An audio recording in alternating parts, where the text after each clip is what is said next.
یہ ایک جزیرہ تھا، سمندر کے بیچوں بیچ ایک ایسی جگہ جہاں پر صرف پانی ہی پانی تھا۔ اس پانی کے بیچ میں یہ ایک غیر آباد سا جزیرہ تھا۔ یہاں پر انسان تو کیا، کوئی درندہ اور کسی قسم کی دیگر مخلوق کا گزر نہیں تھا۔ کئی بار سمندر کا طوفان اس جزیرے کے اوپر تباہی مچا چکا تھا، اس لیے اگر کبھی کچھ یہاں پر ہوگا تو وہ کب کا مر چکا ہوگا۔ یہ اس قدر غیر آباد جگہ تھی کہ کوئی انسان یہاں پر رہنے کا تصور بھی نہیں کر سکتا تھا۔ کبھی کچھ مسافروں نے اس جزیرے پر رہنے کی کوشش کی تھی اور کچھ گھر یہاں پر بنائے تھے۔ ان گھروں کی حالت سمندری طوفان کے بعد بے حد خستہ ہو چکی تھی، مگر اب بھی ان کی کچھ باقیات باقی تھیں۔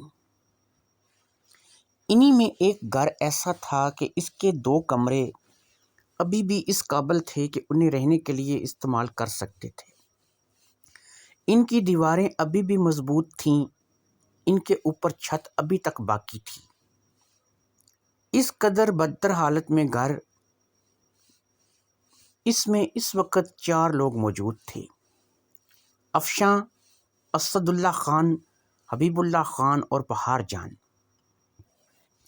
جب افشاں کو اس بات کا یقین ہو گیا تھا کہ اب اس کی جان شدید خطرے میں ہے، تو اس نے یہی مناسب سمجھا کہ اب وہ اپنا ٹھکانہ کر لے۔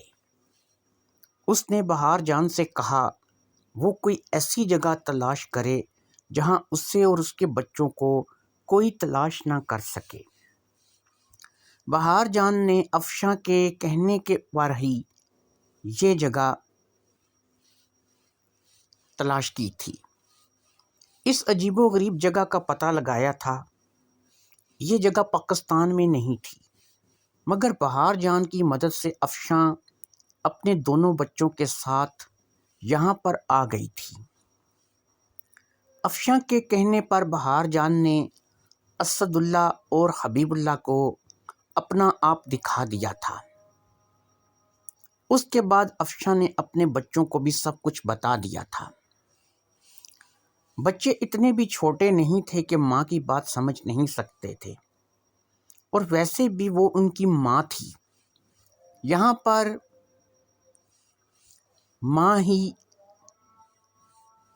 بچے رہیں گے، باپ ان کا مر چکا تھا، اب ماں ہی ان کا سہارا تھی، اس لیے اسد اللہ اور حبیب اللہ دونوں ہی ماں کی بات پر راضی ہو گئے۔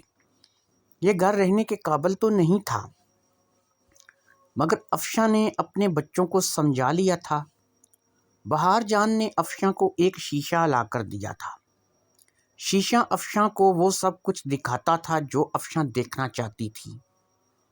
افشاں نے اسد اللہ حبیب اللہ نے اپنے چچا گلاب خان کو دلاور خان اور اس کے ساتھیوں کے لیے دروازہ کھولتے بھی دیکھا، اور پھر خود کو اور اپنی ماں کو گولیاں کھا کر مرتے ہوئے بھی دیکھا۔ تب ان کو اس بات کا یقین ہو گیا کہ ان کی ماں نے جو کچھ بھی کیا ہے وہ سب کچھ صحیح ہے اور سچ ہے۔ افشاں نے ہر بات اپنے دونوں بیٹوں کو بتائی، مگر ان کے باپ کی موت کیسے ہوئی یہ نہیں بتایا۔ اس کے بتانے سے بچے ماں سے بدظن ہو سکتے تھے۔ بہرحال گلاب خان کی اصلیت بھی افشاں کے سامنے آ چکی تھی۔ گلاب خان بھی طالب خان پارٹی کا ہی بندہ تھا۔ بہرحال افشاں کو اب ان باتوں کی فکر نہیں تھی۔ اس کی زندگی کا صرف ایک ہی مقصد تھا: طالب خان، دلاور خان، گلاب خان کو صفحہ ہستی سے مٹانا۔ طالب خان کی تو وہ نسل بھی نہیں چھوڑنا چاہتی تھی۔ اسے اس بات کا علم تھا اول خان کا دیا ہوا تعویذ اب 4 لوگوں کے پاس موجود ہے: طالب خان، اس کے 2 بچے اور دلاور خان، اور پھر ان کے علاوہ کوئی اور نہیں تھا۔ اب افشاں ایک ایک چیز سوچ سمجھ کر چلنا چاہتی تھی، اور پھر افشاں نے اپنا اگلا شکار سوچ لیا۔ اب کی بار گلاب خان کے مرنے کی باری تھی۔ اب بہار جان کو افشاں نے طلب کیا اور بہار جان حاضر ہو گئی۔ افشاں نے بہار جان سے کہا کہ گلاب خان کو ختم کر دو۔ بہار جان نے کہا ٹھیک ہے، تم یہاں شیشے میں دیکھو، تمہیں تھوڑی ہی دیر میں اس کی موت کی خبر مل جائے گی۔ یہ کہہ کر بہار جان رخصت ہو گئی اور پھر افشاں شیشے کے اندر دیکھنے لگی۔ تھوڑی دیر تک دھواں اٹھتا رہا اور شیشے میں کوئی منظر دکھائی نہیں دیا۔ پھر ایک دم سے بہار جان نظر آئی۔ اس نے گلاب خان کو دونوں ہاتھوں کے اوپر اٹھا رکھا تھا اور پھر اس نے گلاب خان کو اپنے گھٹنے پر دے مارا۔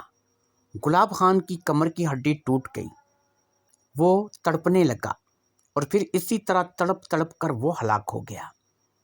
وہ اس وقت سڑک پر تھا۔ اس کے مرنے کا منظر ہزاروں لوگوں نے دیکھا۔ سب لوگ ڈر کے مارے، خوف کے مارے وہاں سے رخصت ہو گئے اور پھر چند ہی لمحوں میں بہار جان واپس افشاں کے سامنے کھڑی تھی۔ اول خان اپنے حجرے میں بیٹھا ہوا تھا کہ جب طالب خان اور دلاور خان حجرے کے اندر داخل ہوئے۔ دونوں نے سلام کیا اور ایک طرف بیٹھ کے اور لوگوں کے واپس جانے کا انتظار کرنے لگے۔ اول خان بھی ان کے بیٹھنے کا مطلب سمجھ چکا تھا، اس لیے اس نے باقی لوگوں کو وہاں سے رخصت کر دیا۔ اب وہ طالب خان کی طرف مڑا اور طالب خان سے مخاطب ہوا، جس کا چہرہ پہلے ہی اترا ہوا محسوس ہو رہا تھا۔ اول خان نے طالب خان سے کہا، ہاں بھائی طالب خان، سناؤ کیا ہوا؟ افشاں کو مار دیا؟ طالب خان نے کہا نہیں، وہ بچ کر نکل گئی۔ میں تو اس وقت تمہارے پاس ایک اور کام سے آیا ہوں۔ میں نے سوچ لیا ہے کہ جب تک اس کے ساتھ وہ حمزاد کی طاقت موجود ہے، ہم سب کی زندگی خطرے میں ہے۔ اول خان تم نے کہا تھا کہ تم چاہو تو اس حمزاد کو اس قبر تک بھی پابند کر سکتے ہو۔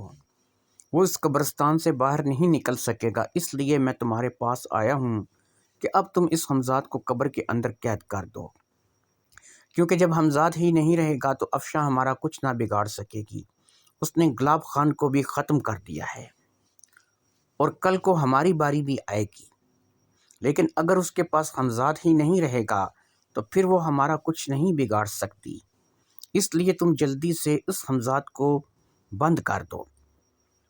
اب اول خان نے کہا طالب خان تمہارا کام ہو جائے گا، مگر اس کے لیے 3 باتیں ہیں۔ پہلی بات یہ کہ اس کام کے 10 لاکھ روپے میں تم سے لوں گا تاکہ اس حمزاد کو پابند کروں۔ دوسری بات یہ کہ آج چاند کی 25 تاریخ ہے، جب تک نیا چاند نہیں نکلے گا میں عمل نہیں کر سکتا۔ اور تیسری اور آخری بات یہ کہ اتنے لوگوں کے مارنے کے بعد وہ حمزاد بے حد طاقتور ہو چکا ہے، کم سے کم 21 دن لگیں گے اسے قبر میں پابند کرنے کو۔ اب طالب خان نے اول خان سے کہا کوئی بات نہیں ہے، جب تک تم یہ کام کرو اس وقت تک تم نے جو تعویذ دیا تھا وہ تو ہمارے پاس ہے نا، باقی تمہارے تینوں کام ہو جائیں گے، تمہیں 10 لاکھ روپے بھی مل جائیں گے۔ تم چاند کی 1 کو عمل بھی شروع کرو اور 21 دن کے اندر اس حمزاد کو پابند کر دو۔ اب اول خان نے کہا ٹھیک ہے، تم بے فکر ہو کر جاؤ، تمہارا کام ہو جائے گا۔ طالب خان اور دلاور خان اول خان کے حجرے سے رخصت ہو گئے۔